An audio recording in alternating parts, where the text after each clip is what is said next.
കൈതരമോ പൂപടിക്കാനോട് നാമരണേ ആയിരേ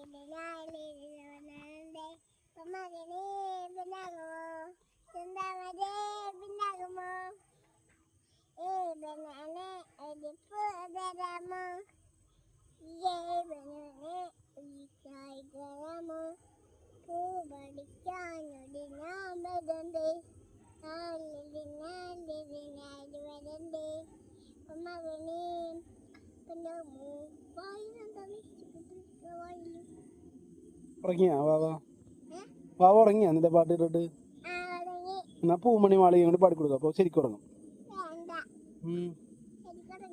എന്നാ പുതുമഴ പാടിക്കൊടുക്ക്. ആണോ? പിന്നെ ഏതാണ്? എന്നാ ദേവിയുടെ പാടിക്കൊടുക്ക്.